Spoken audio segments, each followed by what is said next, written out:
Today is May 8th, 2020. This is the 75th anniversary of VE, Victory in Europe Day. So that's a big deal. The Nazis totally surrendered on this day. And I hope you guys are all in good health. I want to give a quick hydroxychloroquine update. It's now being reported that Russia and China are using hydroxychloroquine to fight the Wuhan virus.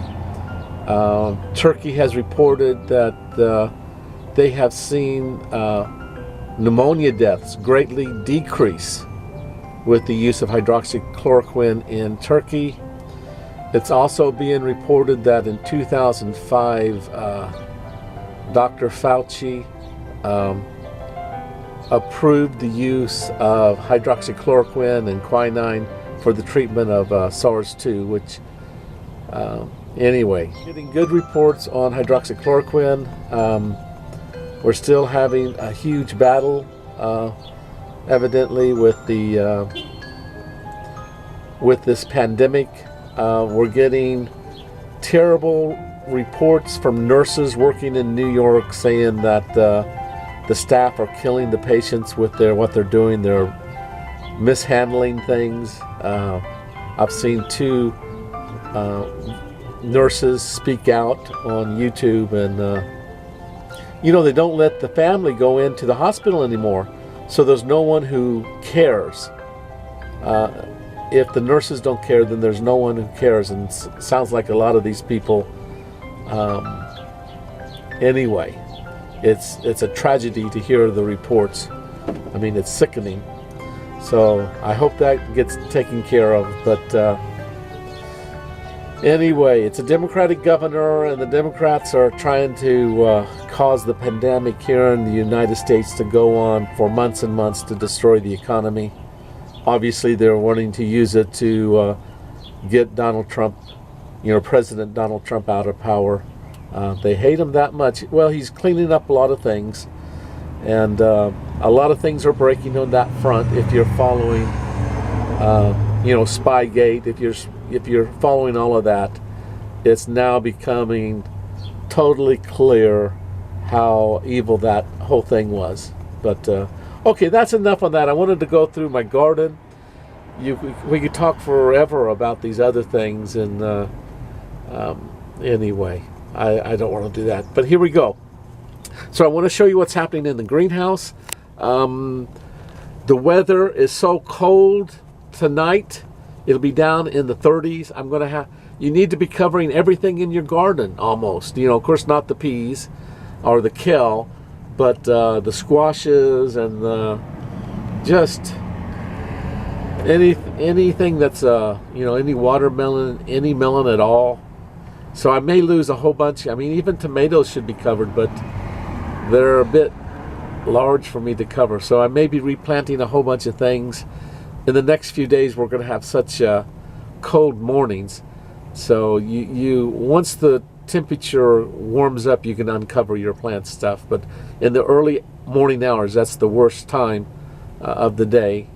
But once the sun warms up a little bit, then it's okay to, of course, uncover everything. Okay, let me show you what's in the greenhouse. We have some melons. I had talked about the melons. I did actually plant out one of my early silver melons and some watermelons, and I'll show you that in a bit. And I got some cucumbers popping up. So if my cucumbers do go, die on me, I've got spare cucumber plants. These are cucumbers, those are cucumbers, and these are some spare squash plants. So it looks like I've, a few plants I can replace, but it's going to be hard. And here's more watermelon plants and another squash. And I just planted some more butternut squash seeds, so they'll come up pretty quick. And I still have some spare tomato plants. If my tomatoes get taken out, I'll have some backup. I've got a few backup. You can see these guys are desperate in need of being potted up. But I haven't been potting up my tomato plants. And of course I've got all those peppers, replacement peppers. So I've got a lot of replacement plants if things go haywire on me. And in fact, a lot of these are peppers, and that's a, what does that say? Black zucchini, I think that's what that is. Yeah, that's a zucchini. So I've got a few spare zucchini plants, so that's kind of comforting. But you can see most of the things down here are being kind of bare, but I still have a few plants, and may start some more seeds. You can see I've got some cucumbers coming up. So, okay, that's what's happening here. And oh, I bought these today. Look at this. I'm sorry, sweet potatoes. So I bought a few of these. I think I have 6 of them in here. I went down to Planters. Here. There we are. First I went over to my sister-in-law's, and I've been helping her last weekend with her garden a little bit. And so I went over to see how things were doing, and she has 3 young girls, which are always happy to say Uncle Vance and stuff. And so she was saying that she wanted to grow sweet potatoes. And I don't really know anything about growing sweet potatoes. I've never actually successfully grown them. But they were having 3 pounds of sweet potatoes for $2 down at City Market. And so I bought 3 pounds and gave her half. And I took these 6. I think she has 7 little ones. And I think I'm going to try. I was over at Planters, and they were saying their sweet potato strips are sweet. Anyway, they sell, sweet potatoes with root slips, I think they call them. But anyway, they haven't come in yet this year because of the cold weather. It's actually behind. I mean, they haven't even come into the grain store. So we're not at all behind on growing sweet potatoes for this year. Well, I should have been, you should have been getting these to root and stuff. I think you can. Anyway, I'm going to look online, but I think you can put them in water like this, and then they'll start to sprout and stuff, and get slips from that. You probably know more about that if you've grown sweet potatoes. Then you know more about that than I do. I think you might even just be able to put these in the ground, but I'll look that up online and maybe next week. Now I did get some. I went over. These are from my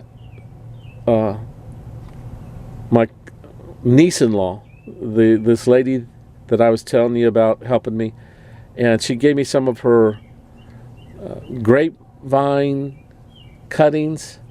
So I'm trying to see if I can get roots. You can see I scraped off the bark a little bit to get to the green, and see if I can get some roots started. These have only been soaking, at least at my house, for a week. I think she may have had them soaking for a couple of weeks already. So anyway, so we'll see. We'll see if we can get some grapes. Now these aren't, I think these are standard kind of sour grapes a little bit, the purple sour grapes. But anyway, any grape is better than no grape. Oh, so I still have this bunch of, these are peppers to pot up. I did pot up a whole bunch of other peppers, but so I'm going to have a ton. And even this, I was going to plant these out. I didn't really want to pot these up. When they get past the true leaves, they're almost there. You can either pot them up or plant them out.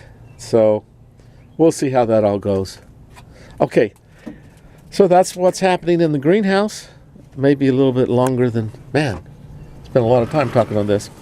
Now it's a little bit nippy out. You can see I had my warm hat on. Look at these, this time is just both plants are flowering.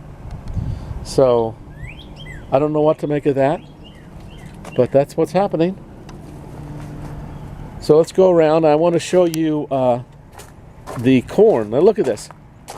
Remember I started a second nursery bed of corn? Can you see that?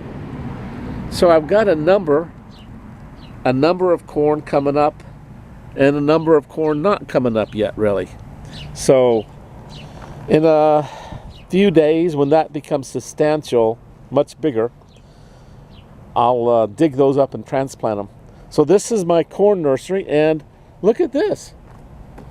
Okra is coming up. Now, I just hope that this cold weather doesn't kill my little okras. So I've got okra coming up here, a few over there. So that's kind of neat. Of course, you can see the peas are doing great. Now, the peas will have no trouble with this, you know, in the 30s. They will thrive. I don't know. I've got it. You can see that these pole beans are starting to become easier to see. They're a little bit bigger. Now, I don't know if this cold weather will take them out or not.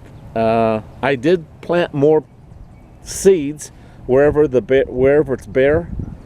So I did plant a whole bunch more seeds all through here. A whole bunch of seeds right there and here. Blue Lake. And I actually bought some pole bean seeds today. Kentucky Wonder. But that's really more for, you know, future needs. I really didn't need to buy them. But I did buy them. Now all of these guys here should have no trouble. The potatoes are plenty big. They shouldn't have any trouble with this little bit of cold weather. But if they do, then they'll grow back. But I mean, those are some big plants now. So look at that. The mustard is really becoming too big over there in that garlic patch. Obviously, I didn't do anything with it over this last week. I've been eating a lot of the mustard leaves around. I've been trying to eat some of that every day. Cut up the leaves. Oh, look at that. This guy I need to fill up with wood chips. And I will do that. Hopefully I'll remember to do that before, you know, today. But look how tall those guys are above the bucket now. They're a good 1.5 foot above the bucket. So these are substantial potatoes here.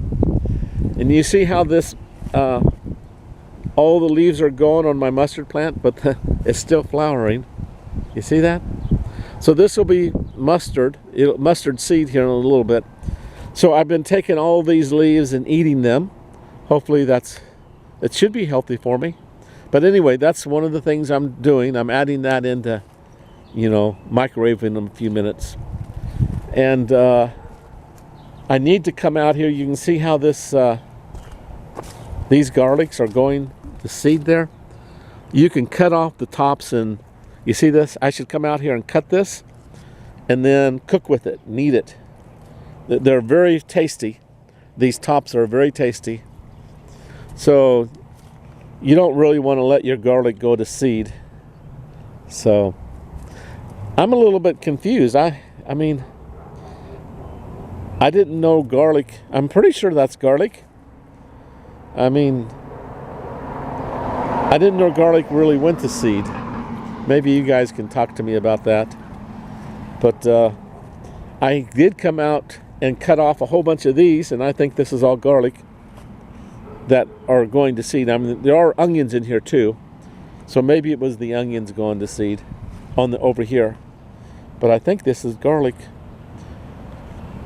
Of course, this is onions right here. Now, I'm afraid I might lose all of my tomato plants tonight. I may try and come out and cover them, but you can see that tomato plant's really too big to cover unless I wrapped a tarp around it somehow. So, and of course, this tomato here is already dead. So I've lost a lot of tomatoes, and I keep replacing them. It's a little... Anyway, it's a tough year. It's a tough year for that.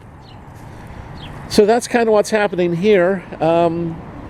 This corn, you can see a good amount of the corn is making it. And, but of course, it's a little bit even cold on the corn. I don't think cold doesn't like down in the 30s, I don't think. But I think it should survive. I think it should survive these cold weathers without too much trouble. And of course, these guys will all survive. All of this stuff is okay with cold weather. The beans, if you can see where I'm cutting off the onion tops, and I'm cutting those up and putting those in, I'm cooking with them. And then you can see how this one is coming back already. Can you see that? So I cut this one and this one and this one just now, or these three. So I'm putting that in cooking. I'm just cooking with the green onions. And that guy's beautiful. I need to make some sandwiches or something. I'm not really eating my lettuce, but I got a lot there. And of course, that's beautiful. That's cilantro. Now I've got a nice cucumber right there. And I pray it makes this cold, the next week. This guy may get knocked out. Lord willing, it won't. So, now the good thing about this particular garden is somewhat protected. My house blocks the wind, and then my car and this fence, actually the fence gives a little bit of protection.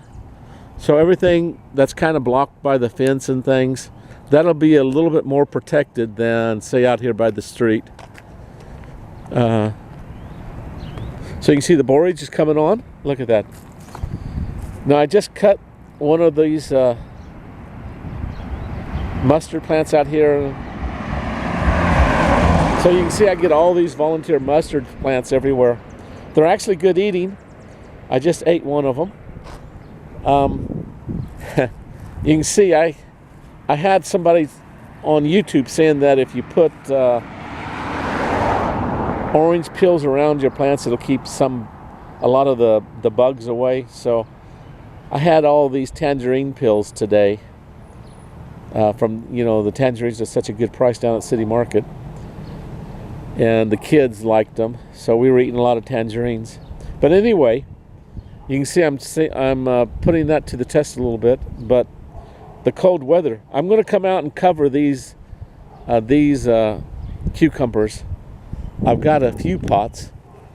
Now, these potatoes I will not be able to cover. Look how strong they are, and it looks like my corn will not make it up through these monster potato plants. So that's a little bit sad for me. I was hoping the corn would pop through there and we'd have corn above the potatoes. But anyway, I needed more space, I guess, between the potatoes, or I needed to plant the corn sooner. So you can see how these butternut squash have been actually putting on a little bit of bulk. I'm hoping they make it through this cold. I really should cover these guys, and maybe I will. Maybe I'll come out here and try and cover these guys. I'll have to move the cages and things, but I don't have that many buckets. And you can see some of these tomatoes are actually too big to cover. So anyway, butternut squash and zucchini and yellow squash. So these guys get a lot of nice sun out here, and you can see how that is causing them to bulk up a little bit. It's been such a weird, we go from hot to cold, and now tonight everything is in danger, and I think in 3 nights there's going to be another very cold. So you can see how the peach tree's coming on, and you can see that mustard plant. If I don't do something with that mustard, all that seed will fall down and I'll get more mustard, which isn't a bad thing. I'm not adverse actually to having some mustard around.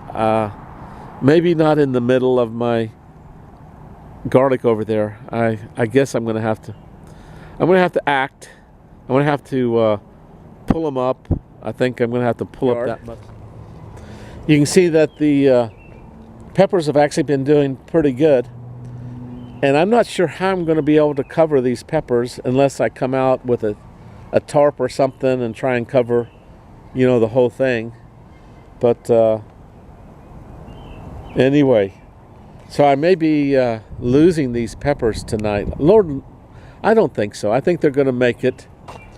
But because it's just going to be a few hours that it's going to be, you know, in the 30s.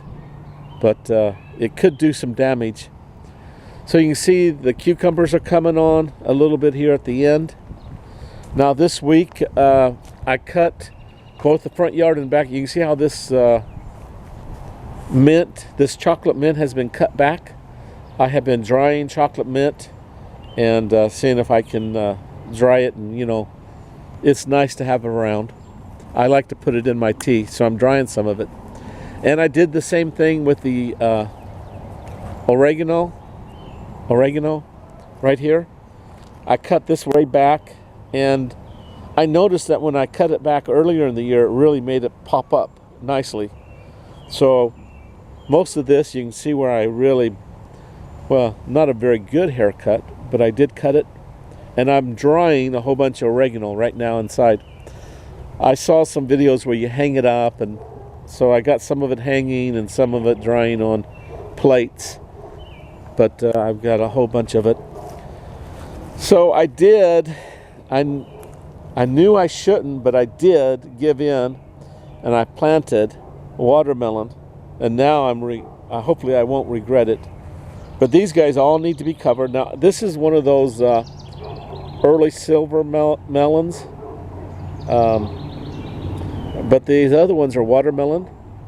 And then over here I planted another 2 watermelon. Now I didn't plant, as you can see, I didn't plant on this side or just a little bit over here.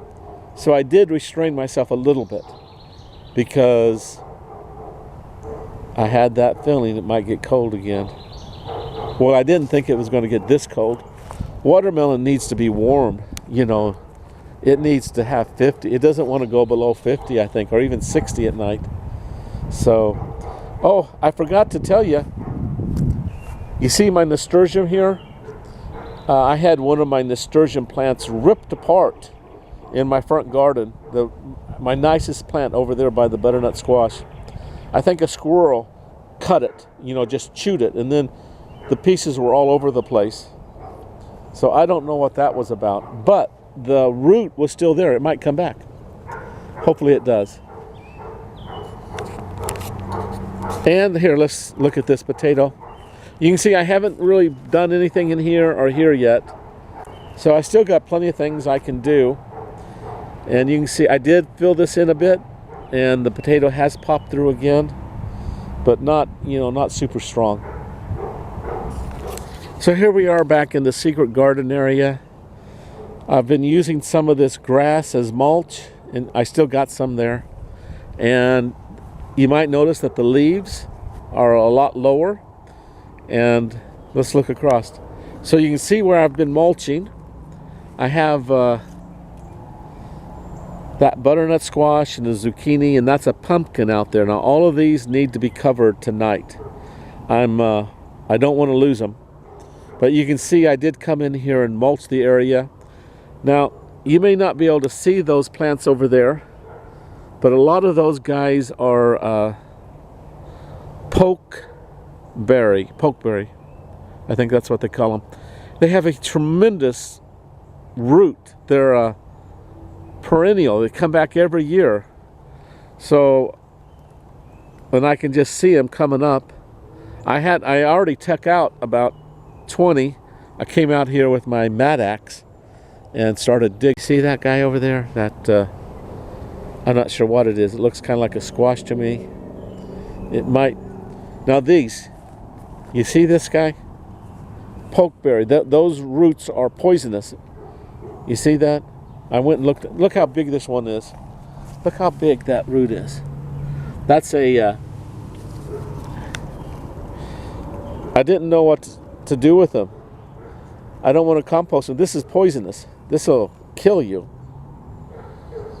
So that whole, and they're all over. I mean, there's so much poisonous pokeberry roots and stuff, and evidently the lower down you go on a pokeberry bush, the more deadly it becomes.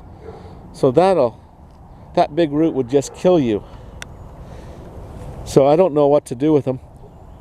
Anyway, I was digging up a few, and I didn't want to I didn't want them to go back into the ground and grow again, so I threw them over here. And then I went and researched them a little bit. And now, look, squash, squash. Some of these are yellow, some are zucchini. And then there's a few butternut. Truthfully, all of these squash need to get covered tonight, or they may... Look how nice that one's going. I'm pretty sure that's a zucchini. It seems that the yellow squash, the summer squash, have more yellow leaves is what I've noticed. But I can hardly tell the two apart right now. Okay, so that's what's happening back here. I have not really worked over there except just to dig up some of these pokeberry roots. And even so, I can see some more pokeberries popping up. You need to really dig them out of the ground. You just can't knock over the plant because they'll grow right back. So you have to dig them up, and I have to figure out what to do with those roots. I hate to mow over them and put the pokeberry root into my compost. I don't know how that would do. I guess it probably wouldn't cause the plants any problems. But anyway, I should put them into my pile over there and burn them. So I'm sure there won't be any oh, this was the other thing I was trying to do. Can you of course this needs to get burned up, and then the ashes need to be spread over the garden. But I came, can you see that? I tilled this area by my fence. Now I haven't won the battle. I've been fighting these honeysuckle, mostly honeysuckle, that and vines. But you can see that there's still a tremendous amount of green there. Now on this side of the fence, I dug out with a Mad-X, and then I tilled it trying to have another level of removal of the roots and things. But you can see the plants are coming back. I'm going to have to go get permission from my neighbor and fight on the other side of the fence. And they have given me permission in the past, so I'm not overly worried about it, but I do need to let them know. So what I want to do is plant something in here. I'd like to plant those, you saw those grape clippings? I'd like to plant grapes here and let them come up on the fence, something that's edible. I mean, I don't mind the fence being covered. I just want the fence to be covered with something that's edible, if that makes sense. I mean, if you're going to have a plant you're growing, there needs to be a nice benefit, I think. So I've been letting these honeysuckle grow, you know, hardly unchallenged for, you know, years. But now well, last year I was fighting, and now I'm fighting at another level. So I'm tilling. So I'm hoping to grow something nice back here. If you guys have a thought, let me know. But sometimes this area right in here becomes a little pond for a little bit. After a big storm, the water flowing through here does not, kind of puddles here some. So this becomes very wet. I mean, I almost think I could grow rice in here, you know. But then, of course, the water does disappear pretty quick. But anyway, this is a drainage way. It goes right through the fence down there and goes on through. So all my neighborhood comes right through here, right on down. So anyway, so this right in here will be wet a lot of the time, and you'd have to plant something that could be submerged a little bit. I don't know if grapevines can do that. Oh, I don't know if you can see that, but that's poison ivy. See that guy there? This is a poison ivy in here. I hate that stuff. 3 leaves. And that's a pretty big vine in there. So I get poison ivy in among this stuff too. See that right there? That's poison ivy. That's a big vine. So that's cutting all the way down. And that's thick. So I don't like that. So there's a battle there with poison ivy. And you don't, you know, I hate to tussle with it. Okay, I love you guys. Well, in closing, I just wanted to say that because of the cold weather, I'm planting more seeds in the greenhouse, and we'll see. Oh, I meant to show you all the little tomato plants. I have about 20 or 30 volunteer tomato plants. I kind of showed you the area out front where just behind the squash and the tomatoes, up kind of close to the fence, but I didn't show you the plants. So that was something I was actually thinking about digging up today. I don't think I'm going to do it now, because so as you can see, here's all the volunteer tomatoes coming up. There's about